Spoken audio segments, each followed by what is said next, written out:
was like, woo! All right, everything is coming on live. Welcome to Bridges Live, and this is a new presentation called Black Love. I want to introduce myself and my wife. I'm Paul, my wife Janine. And the Smiths, please introduce yourselves. Hi, I am Courtney Lee Smith, and this is the wonderful Fulton Smith. Wonderful. So this has been something that's been on my heart. Actually, Janine thought of it a while ago that we should have a conversation on relationships in the Black community. You want to tell us why you want to have that?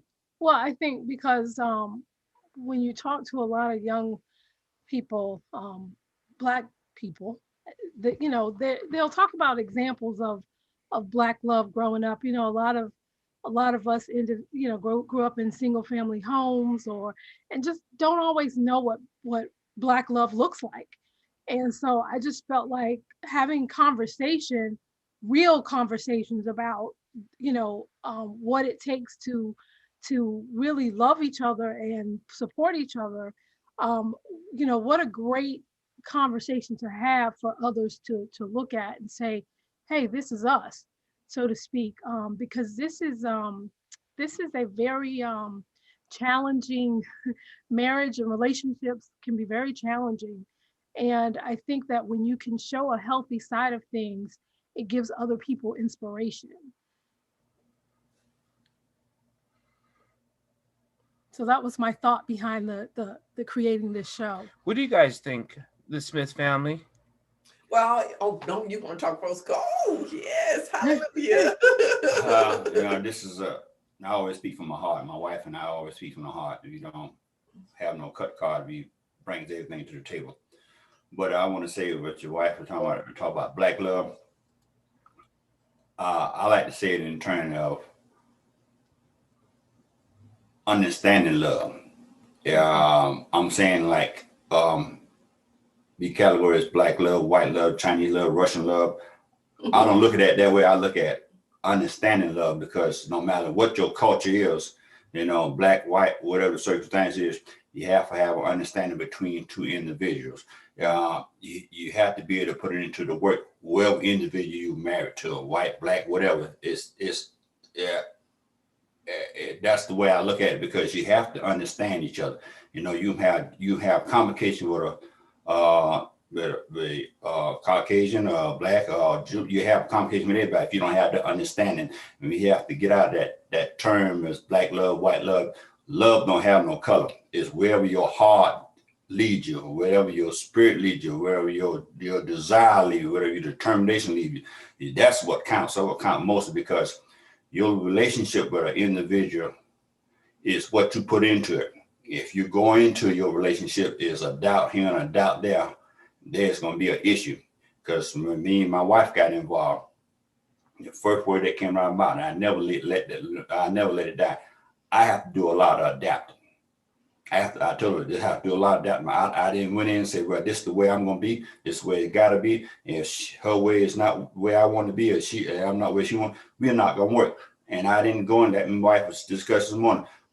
We went into our relationship as an open mind. Open mind means that anything that comes, we're going to deal with it. Mm-hmm. It may not be comfortable, it may be nasty and rugged, but that's what we're going to have to deal with. We're going to have to figure it out, because I do so much studying on relationship. I do a lot of studying, and for you to be married, you have to invest your time into a relationship. You have to invest your time into your wife. Your wife had to invest the time in the husband, and y'all have to really understand each other for the relationship to be able to work properly. You're gonna have ups and downs, but it's what you put into a relationship. The thing is fascinating, because it's only until most of the people who don't know about this is probably the most open I've ever done on a show, many shows, is that my previous marriages were with white women, and my kids are mixed. And so I know Janine had brought up what situation. She goes, it takes a lot of work to love a Black man who's going through these times. And I was like, I'm just a regular man. She goes, no, I'm concerned about you coming home. I say, well, we got into that kind of debate, the discussion, like maybe I'm just not understanding it. And that threw us into a big maze there for a while. I think what you use that word, that understanding, Right. like my husband says, first of all, we have a skewed definition of sometimes what love is. Wow, yeah. Because of our backgrounds or the relationships that we've seen, and we use all of those definitions to define what love is instead of our individual unities with this one person. So it's like you and Janine have to figure out, okay, what does this love that we're creating, what do we want to look like? Not what it looked like with somebody else, not what other people's love look like. I mean, we can't tell you, okay, do the things we do, wake up in the morning and your relationship is going to look like ours, because unfortunately we're two different people, and the people that are in your relationship aren't us. So that understanding and those dynamics. So like when Janine brought that to you, she has this in her mind, she has these concerns, and the thing, like you said, you have to sit down and have those conversations so you can understand how that other person feels, how that other person thinks. And I think I really do understand what you're saying, Wayne and Janine, especially during this time when, are you afraid that your husband is so locked into this cultural thing that's going on in the world? Are you so locked in, to the political things that are going on in the world? How is it that you are focusing in this world, and how is it that you are working in this world? So, love, and what she's saying, loving you is different because the world has already said almost that you have all of these things against you. Mm-hmm. Have you gotten yourself in a place that you don't allow those things to come against you? Like for us, I guess we're some old sheltered people. I mean, we hear the news, we see the news, but we don't become a part of the news. We don't let it absorb and flow through our relationship. It's kind of like, how the scripture says, I'm in this world, but not of the world. And that is where we really put that distinction. And so we don't get so caught up in what the world say the black man or the black couple or the black people are supposed to be functioning in. Because if we get caught up in that, or caught up in just the media roar of the world, instead of just focusing, my husband always say, whatever, when you were outside, leave outside and then come in and focus on what it is for us. And that's everything that we do in our relationship. We have to drop off the news. We have to drop off what's going on and make sure that we're truly just connecting with each other. He can tell when something has gotten on my nerves, something little bitty, until something big. But I mean, we all have things that rub us and might be big to us, a little to the other person. Can I say something? Let me say this to your wife, what you right and say, the culture that you come from, or you're going to be this individual. My answer to that, this is my opinion. My opinion to that is, my wife's talking to me about this every time, all the time. I'm bad at this. And she said, whatever you speak, that will come. So I had to try to rehabilitate myself, to establish myself, to move that away. So when your wife come in, or my wife come in, my husband come in, or I come in, if you come in with this attitude, are you going to be that way, or what going to stop you going back that way? You have to be able to develop your mind to delete that, to move that out the way. Even though you may think he may be like that, she may think she be like, you need to put it in your mind to just move it out the way, regardless of what. I don't hear that. I don't see that. I don't think that, because if you don't have that mindset, that little instant gonna come in and move all the good stuff out the way, because there he go, or there she go. I know I shouldn't have did this. I know I shouldn't have did it. But if you rehabilitate yourself, like my wife always say, just go through a massage your thinking process, massage your emotional feelings, and just move that out the way. That won't come to your face. When it do come to your face, it'd be like a spit, like a light. Back out, it's back out the window. So we try to base ourselves and not be thinking about the stuff that gonna hurt us, to reroute our thinking, because that's how your relationship gets stronger. Because if you spend more time on negative thinking or what this may be, then that gonna overpower everything that's powerful. That gonna overpower everything that is beautiful. Because it's a darn shame that it takes a lot less work for negatives to overpower positivity. That is my opinion. I know for me, I talk a lot about fear and giving yourself into fear and allowing fear to just control your words. And you want to finish your thought. No, I mean, like, sometimes we get into some heated issues over what you think something is and what I don't think it is. And it just seems to be like that. Then communication seems to get lost because maybe I'm so hyperactive on the words being used and the meaning of the words. And then that takes communication into sideways, or it tumbles it. What do you think? I think that maybe what you're alluding to is that sometimes I'll react to a situation and you'll say that I'm based on my thinking is based out of a fear of something. And it may be, I'm still trying to dissect some of these things, but I also understand because, when you think about the acronym of fear, right. it's false evidence appearing real, right? Mm-hmm.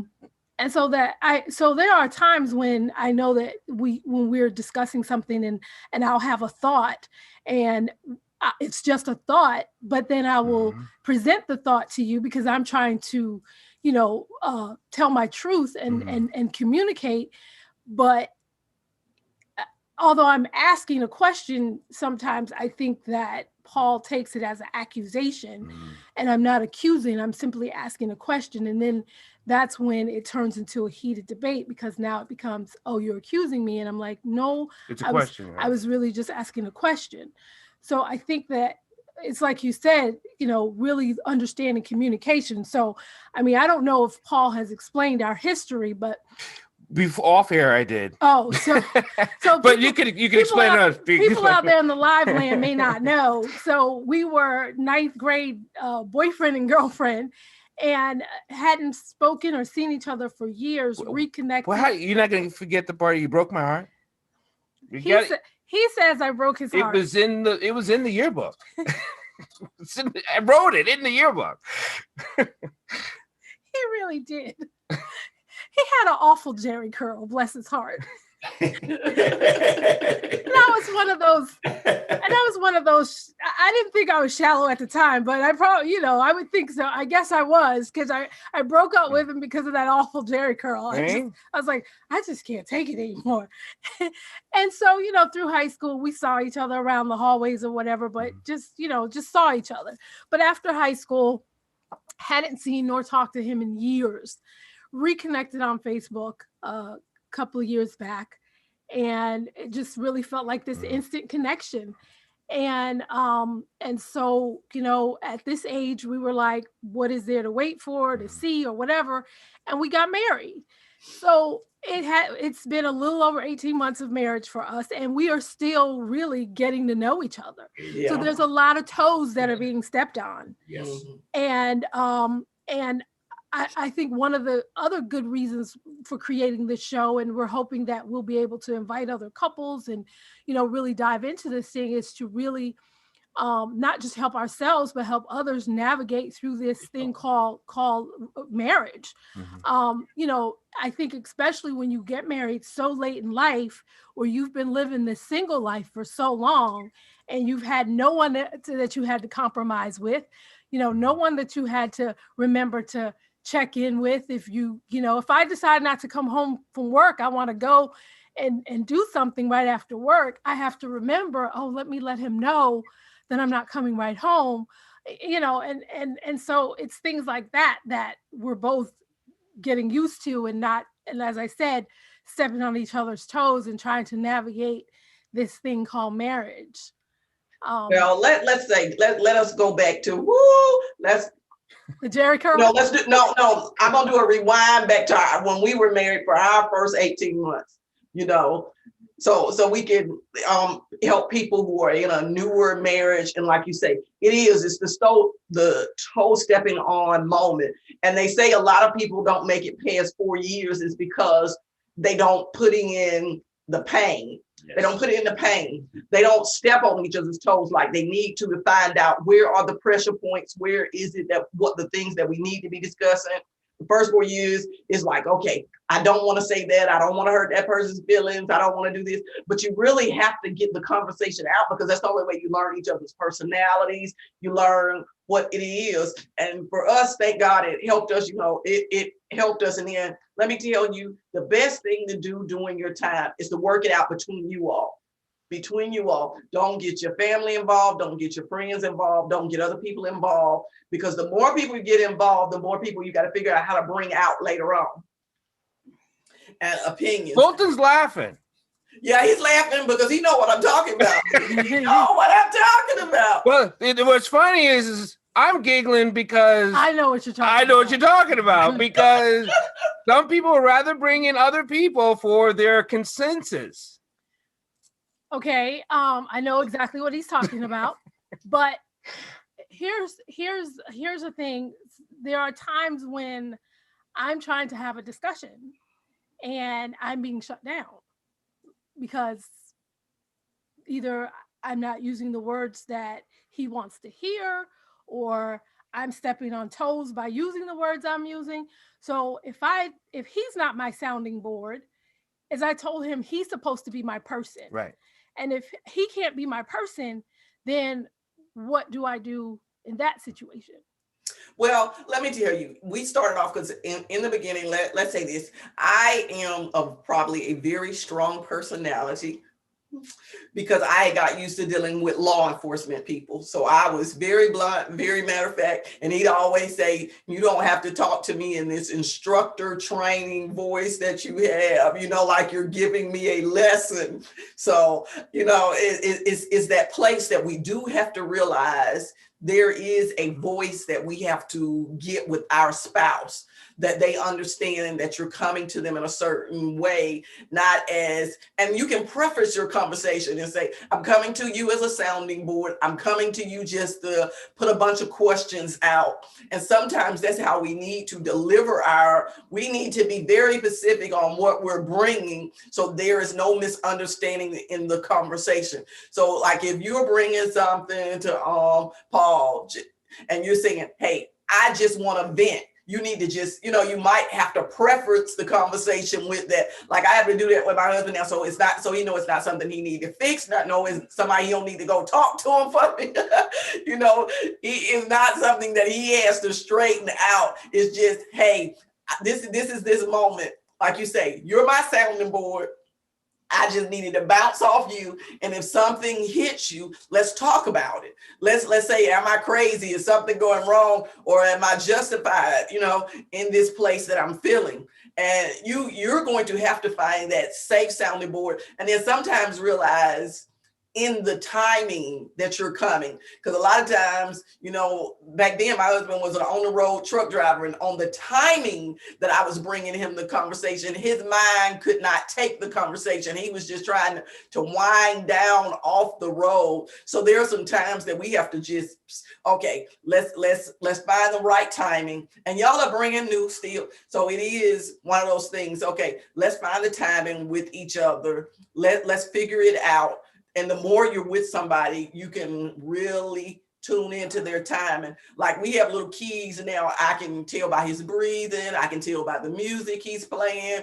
I can tell, by the step of his feet. It's just little things now. When he walks in the door, I can be like, okay, this is a good time. Or I need to just hold this off till he winds down a little bit till we get ready to sit in front of the Westerns and get ourselves. So it's a place.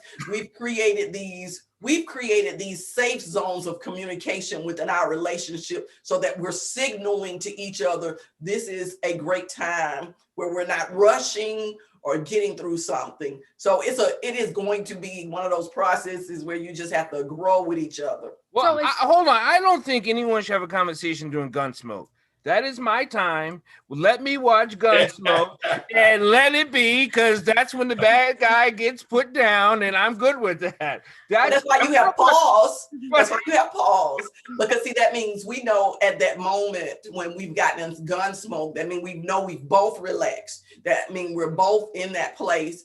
And we know Gunsmoke can be paused, Gunsmoke can be recorded. But sometimes what's going in our mind, if we pause too long, it becomes something that builds up to more than just, hey, what do you think about so-and-so? Now it might become, I'm mad about it because you're not letting me talk about it, or you just ignoring me. But you can tell in the midst of Gunsmoke if they need the first 30 minutes of Gunsmoke even to just kind of come all the way down off of a day as well. Let me say something. Like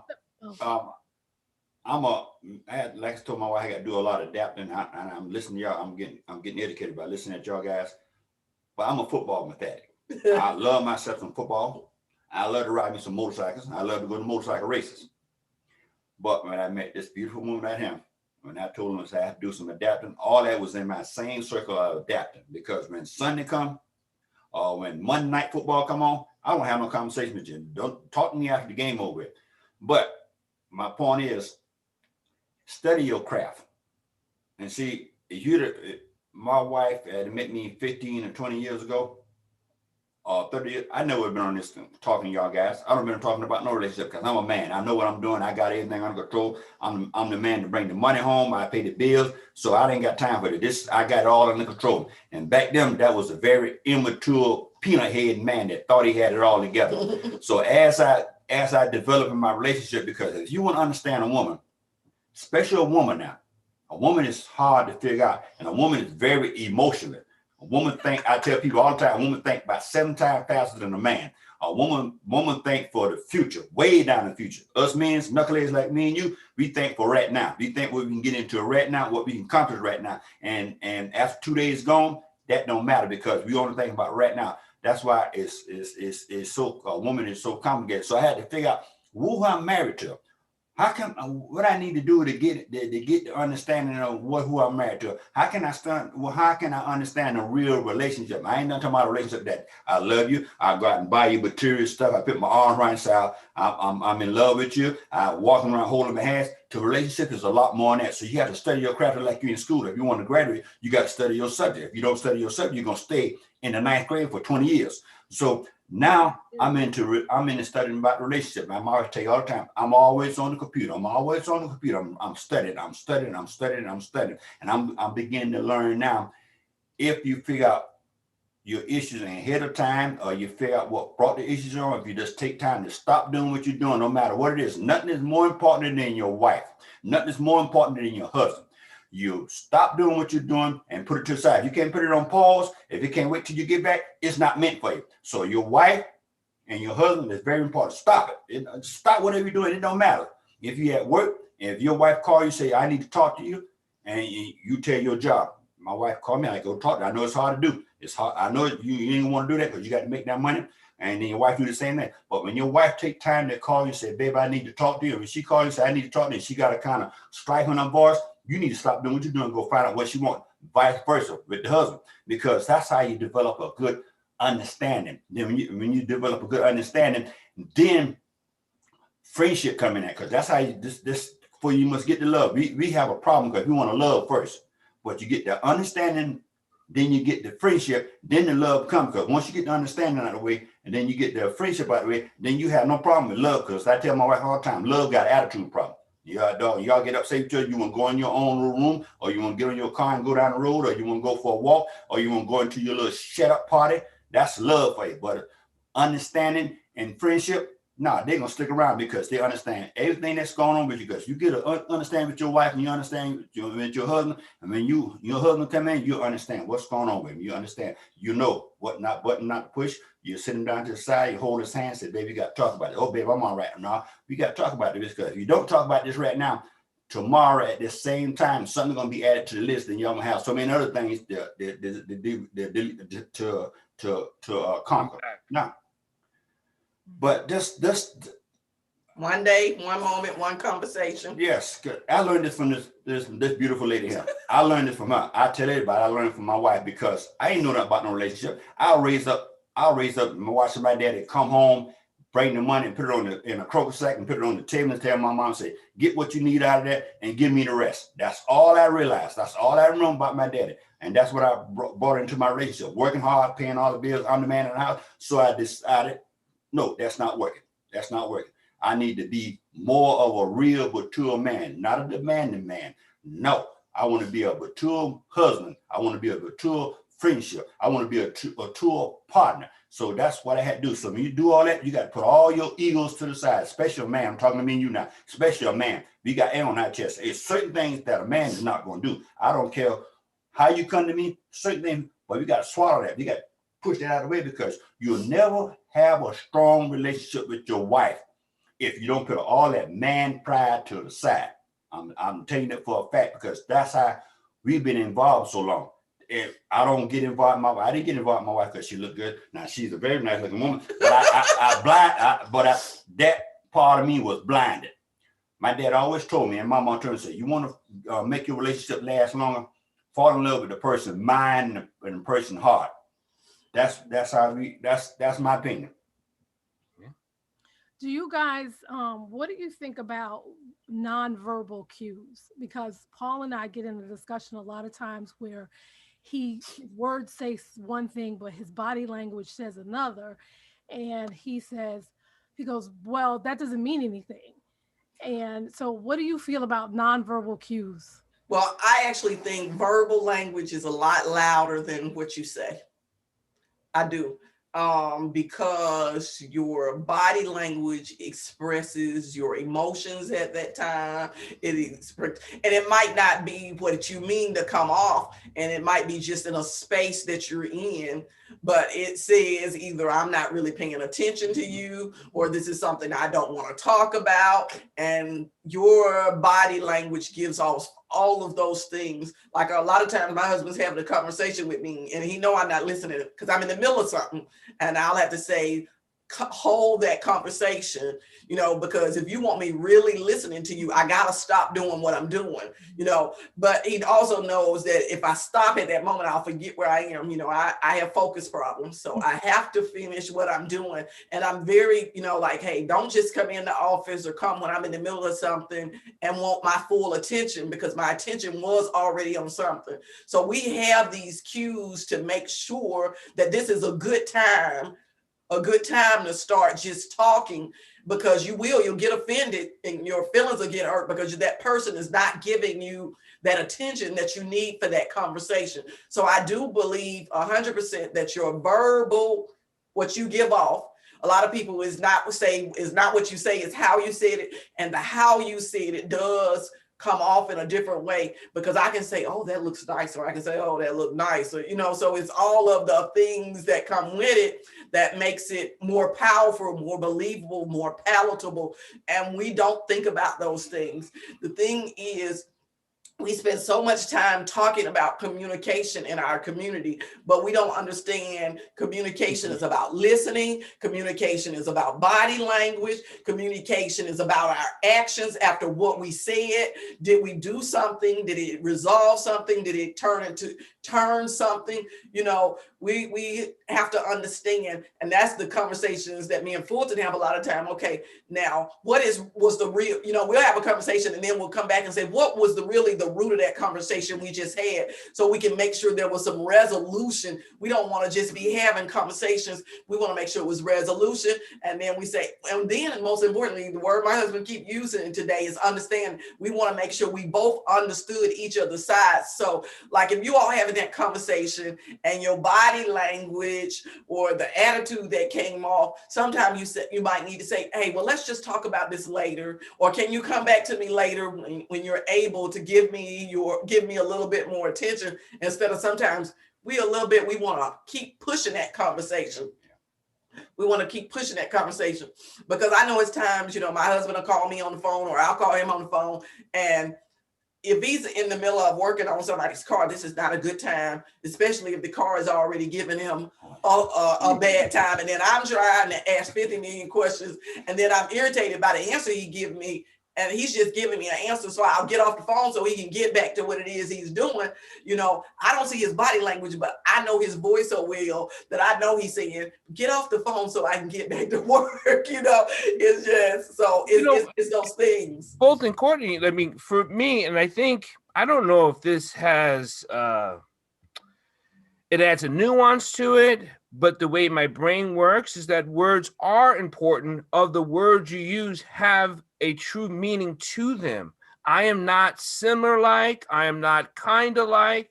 The answers are answers, and that throws her off. So if she says something, if it's something she says and the word she used does not apply to the meaning of the words, my mind gets way thrown. Does that make sense? And then maybe because it has a lot to do with the way my brain works, or okay. And let me tell you, that works that way for me and Fulton, because I am a word analysis. I'm a word, and let me tell you, so we were probably the opposite. It probably annoyed me because I used to say, choose your words very carefully, because and now I've gotten to the place, but the difference is I don't get so caught up in the word. I'm caught up in the entire conversation. I allow the whole conversation to come out so that I can get the meaning of the conversation. And then I come back and say, okay, what we've learned in communication is to repeat back. So to make sure that I understand what you said. Now, this word to me means this, but however, I think the conversation that you're having, and I mean, it sounds very kindergarten. No, it isn't. It's very pertinent, I think. But the thing is, if we don't, and we make an assumption that the word, that information that person put out there meant something other than what it meant, you can have that conversation can go in a totally different way. And let me tell you, you all won't have to have conversations like that forever. It just starts off like that because the word person is doing it for clarity. And that is how I used to have conversations with my husband when it began. I used to say, okay, are you telling me? Because I want to make sure I got this word right that you're telling me, because I don't want to get offended and I don't want to get twisted and I don't want to come somewhere. And he used to get so irritated with me because he was like, now you are just being just too much. But you have to understand, when somebody comes from a certain place, that words do have specific meanings, and you've been taught if this word is used and this word is, you know, when you're from a teacher trainer perspective and everybody's telling you to change those words because somebody else can take it to mean this, that's how you've learned to communicate. And so with my husband, I had to say, okay, turn that brain off. Let's get back to home world. And I know he got something to say. And I understand where you're coming from, husband. I understand where you're coming from. So I was on that same end. No, she decided. No. I'm talking about the way he talking, the words he using towards his wife. Oh, I know, understand. But it's like, I'm gonna make it simple, because when I talk to somebody, I like to put it with the goats and get it. It's like this. My daughter was in school and she was having problems passing the grades. She makes D's and F's. And so I had to go down to the school and talk to the teachers. I got all the teachers together, the principal and all that. We started having a conversation. I asked her, how are you teaching my daughter? What method are you doing teaching my daughter? She said, well, your daughter's very hard to learn. She said, I teach your daughter like I teach everybody else. Then a red flag pop up then. I said, you teach my daughter like you teach everybody. I said, each individual in this class got a different brain. Each individual in the class think different. Each individual in the class accept stuff different. I said, you don't got all your degrees. You supposed to know how to handle my daughter. You know how to teach her in a different way that you can teach everybody. You can't teach my daughter the same way you're teaching everybody else. My point with you is, when you come to your wife, because my wife got some big words. She got some words that I don't know how to spell. I don't know how to pronounce. But when she talks to me, I say, please put it where the ghost can get it. Make it real simple when you talk to me, because you make it real simple when you talk to me, there won't be no conflict, because that's the problem. Person, I'm trying to bite my tongue when I'm saying, but when a person is highly educated, I say it like, I'm sorry, when a person is highly educated, they come out with these big words, and the other person that they're throwing at there, and they figure they can comprehend everything they're saying, that's not correct. So we need to teach ourselves, because we need to teach ourselves how to be humble with the words that we are speaking. Try to teach ourselves where if I throw a word at this individual, I got to make it real simple where she or he can understand it. And if we take time to watch what we saying and how we spit it out, then a lot less problems will be it'll be gone. It'll be gone because I speak some words to my wife sometimes. She don't understand it, but I have to stop I have to stop what I'm doing and rephrase myself because that. We can do that. We choose to throw it in one because it's a lot easier to spit the words out of my mouth. Okay, this is what I was taught on. This is how I got my degrees. I got these big words. I'm gonna throw it right at her. I'm gonna throw it right at him. If she don't understand or he don't understand, I'm sorry. But that's the wrong way to approach it. That's my opinion. That's the wrong way to approach it because you're always gonna have complications. So kind of humble yourself. But we go to church all the time. We listen at the pastor preach. And this pastor sit there and tell us, say, you can get up in church and use all these big language. About 10 people, this church have about 5,000 folks. And this pastor say about all these big words that be used, out of 5,000 folks, only about 20 of them will understand what I'm saying. So why he would go that way to do all the big words? He said, no, I don't go that. I make my preaching is simple where everybody understand it. Because people coming to church get more frustrated leaving out of church than it was in the church. So we as individuals ourselves, we're responsible who we talk to and how to receive our message. Not because she didn't understand, not because he didn't understand. The individual that delivering the offense, they are responsible for the way they shoot their voice to another individual. But once again, that's just my opinion. I actually agree with that. I mean, I know early on when Paul and I would have conversations and sometimes he would go, and so I would joke. I was like, can you bring that down to my SAT level? So we would have that as an ongoing joke. I think one of the things that he was talking about where we have a little bit of difficulty is because he really does, where a lot of times people use slang or inference or in a conversation, things are implied and sarcasm. So Paul he has a hard time understanding those types of things. So for example, if I said to you, I just went outside and there's a million dogs out there.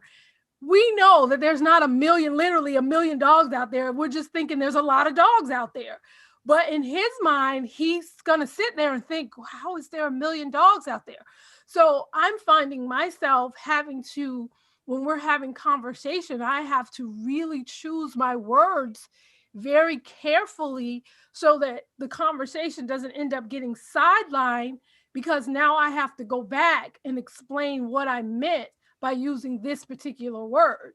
So that's where where my frustration sometimes come into play. And then his frustration, because then he's like, he sees me getting frustrated and he's just like, I'm just asking for clarity. And then I'm like, how is that not clear? And, so when you go back to understanding, I'm understanding that is not who my husband is. So I have now really take time to think about the words that I'm going to use before I express whatever it is that I'm going to say. So if I go outside and there are a lot of dogs outside, I'm going to come inside and say, there's a lot of dogs outside. Even if I can get an exact number, there's about 10 dogs outside, because I need to be very specific when I speak to him. And Courtney, I what you said too, I like try to get the whole conversation out so you can get the full context. So I have stopped asking like really a million, like in the middle of her conversation, she come in the house, man, there's a million dogs outside. And then she's going on to whatever. And I'm thinking, a million dogs. So I've learned to stop saying like where my brain is not like, well, this doesn't make sense, to try to go along with the conversation.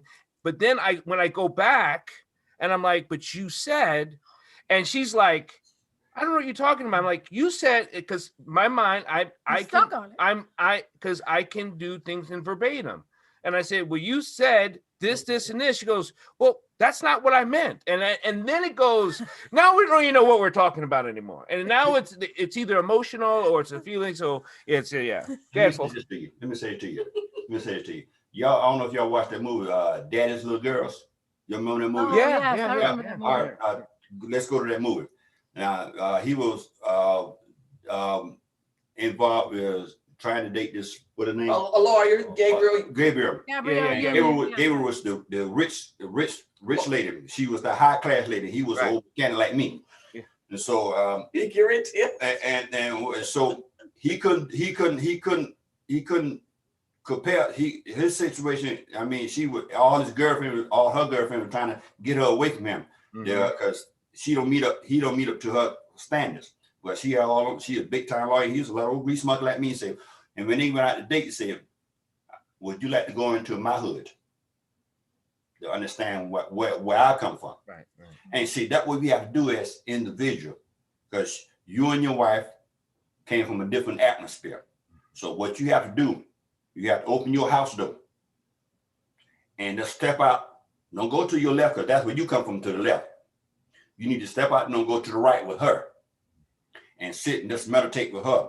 Hold her hands and let her talk to you. Don't interrupt her while she's talking. Just sit there and hold her hands, looking at her dead in the eyes when she's talking to you, and let her put all her chips on the table and let her explain where she come from, how she was, where she at, and just what she understand. Because with you understand what she's saying, and then she understand what you're saying when you come from, then y'all guys will be on the same page. You won't be talking over her head and she won't be talking over your head, because that's what my wife is. Because hey, look here, I'm in kindergarten when I met her. I was in kindergarten, and I know I was in kindergarten. Ain't no sense me trying to say I'm up where she at. No, I'm in kindergarten. That's why I told her, I said, "Oh, baby, I got a lot to learn. I got a lot to learn. This is gonna be hard work, but I'm gonna be patient. I'm gonna deal with it." So that's what we have to do as individuals. That's how the relationship works. That's why I always I put emphasis on this quotation marks. Have an understanding. Understanding means sacrifice. That's what the word understanding. Make a sacrifice to understand where she comes from. She make a sacrifice to understand where you come from, and y'all take that and cut that in half and make that whole. Then y'all guys, boy, y'all be like this. I love you. Yeah, you can't tell where one begin and one end. Yes. But okay, let me tell you this trick, Dr. Paula. This is gonna hurt you. It's gonna hurt. But this is the thing that you have to understand. You're not with a client. Yes. You're not with a student. Yes. You're not in an instructor. Mm-hmm. You're not required to remember everything verbatim. Mm-hmm. It's painful. Yes, it is. This is not when you need to have a recording on in your brain. This is a time when you really need to be tuned into the emotion of the conversation, Yes. not the words of the Yes. conversation. Mm-hmm. You know, because I know you believe the words have more power than the actual what's coming out of it. But when it's coming from somebody in love, the emotions have way more power than the words that come out of it. Because more action on the emotion. Because the emotion is the root of the issue. And that's what everybody who is in a relationship, this is what I tell my clients who actually comes to the cross from me when they're telling me all of this stuff that's going on, but I be like, but your emotions are telling me this. Your emotions are telling me something totally different. And being as smart as you are in this world, as the word person, I know that you can say, okay, that means this is something that is intense because she's emphasizing this. She's actually exaggerating this. That means this is something that is important because the reality of it is not what she's saying. The reality that means this is important. This means something she's trying to get a point across to me. Because like my husband, every time he used to say, everybody always, and those were words I just could not stand because I know it ain't everybody. I know it ain't always. It can't be, mathematically that's impossible. And, I'm a statistician, by training. And I'm like, that's impossible mathematically. So using those words, like you say, always, everybody, all the time, it was just like you're throwing off the dynamics of it even being possible. So now I know your conversation is not the truth from this point on. But what you're trying to tell me is this is important. You're emphasizing a point. This is what I need to hear. It's not the words, it's the point that you're really trying to get to. Something is important, and that is what you have to hear. Something is important. So it is this brain when you say, okay, I'm educated. I've been around these people who require me to be educated, who require me to remember everything, who requires my brain to be on 100. But when I'm at home, My wife, my spouse wants me to be in an emotional brain with them. And that is what she's saying. Can you hear my feelings? Can you hear my thoughts? Can you understand? And that is the key of this conversation. Can you understand where I'm coming from? And then can you understand where I'm coming from, but can you join me in that place of understanding? And that was what my husband was always saying. Can you see my viewpoint? Can you understand it? And can you actually join me here? And then when you can say that, that means that relationship is in a really in tune place. And we become so disconnected sometimes on these word levels, because of the world has gotten us here. If you don't say a certain word or you don't say a certain thing, people don't perceive it or take you a certain way. But the thing is, the wonderful part of it, that means I can be a kindergartner at home too. It allows both of us to be in a relaxed place, you know, so that means you can actually be and allow that inner person to be a little bit more free too when you're at home. And then that's why I say you can join her at, well, she likes to joke, wherever her SAT is, come back to her SAT. That's where you all can be. Get back at that place of high school in the 9th grade, whatever it was. And I'm not saying become immature, but I'm saying find that place of happy, that place of that median that y'all can meet at without having to be. I think in a relationship, we don't have to be such adults. You know, we adult in the world, but we don't have to adult in our relationships. You know, we don't have to adult. We just have to be what it is we need. And really it is, we just really want our inner child, our inner person to feel loved and happy and excited. When you leave your office, open your file cabinet up, get your folder with your name on it, write your name on it, and put your general, you use the general in your office, use the general. Open that folder up and put your title in that folder. And shut that folder back up and shut that door back up. And then when you come in your house, yours are private, just like your wife. Both of y'all are private. There ain't no generals in the house. Both of y'all guys are private. So when you come in the house with that attitude of private, you and your wife have a nice, peaceful conversation and a nice understanding of everything you talk about. But leave the general out, because the general gonna cause you to go back to the office and sleep in the cabin. You know, I like to think we're going to be closing the show. Thank you, Smith family. Thank you, Dyer family, for all this. We want this to be an open conversation to talk about the things I don't think most people in relationships openly talk about, and to see the conversation, to understand the dynamics between long-term relationships, that it is the beginning relationship that we have, and the spaces in between. For those of you who have comments and conversations, you can inbox us, and then we can either bring it up on the next show. And if you want to come on with us, please let us know. But this is about developing and seeing what a relationship is, are, and can go through. Yeah. I mean, so I think there's a three dynamic, and I just feel blessed to, you know, you, Courtney and Fulton, to be, you know, to do this with us. And this is great. And I said, thank you so much. Thank you. Yeah. I mean, already the first show, I feel like I'm walking away with so much more knowledge already. My birthday is tomorrow, and happy birthday. Thank you. And we had a getaway, and the evening did not go as I think either one of us had hoped. There was some tension there, but after this time with you guys and showing our vulnerability and not trying to make like life is so perfect, which people paint that picture on social media, like everything is so perfect. It puts me in a place where when we go off air, that Paul and I can maybe really sit and really unpack what took place yesterday and the root of it, and move forward from it. And that is really my hope, because I really, after this half hour, I don't know exactly how long we've been talking, but just has put me in such a more calm space. So I am really happy and blessed that we were able to do this. Let me say this, a closing point on this, Hush. And you say y'all had a little difficult in y'all little get together, but I'll say this, as my grandma say, you're still breathing. There's always room to improve. Okay, it wasn't a disaster. It wasn't. You're still breathing, so y'all guys can go in your room or go in your prayer closet and sit and talk about it and make it better the next time. Because it was a learning process. It's not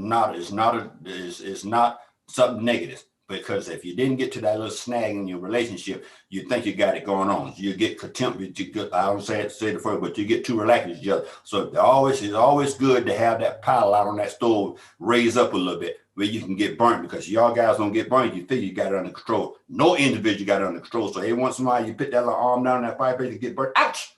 I need to bring my arm a little high. So now you're still breathing. There's a whole lot of room for getting together. And I'm glad that you all brought us, because it took us back down memory lane too. Yes. So it always brings you back to know where that you've come through, how you've grown, and some of the things that you still have to look forward to.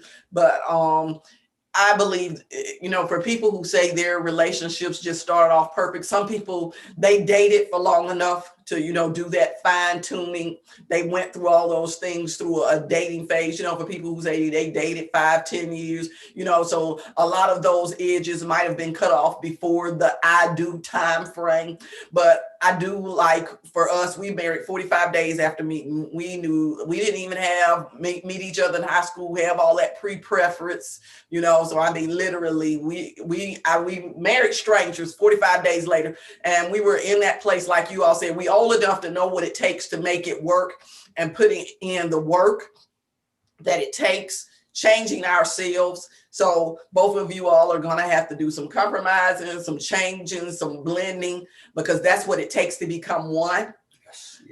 So you're an ingredient. As you all blend together, you all will just become one good main dish together. Delicious dish. So it's really just about, kind of shaking out the stuff, that's not needed in your relationship. Yeah, it's a part of your makeup, who has made you as this person, but is that what's needed in your relationship to make your relationship thrive? And that was for what me, okay, is this needed? Do I have to be the person I used to be in order for our relationship to work?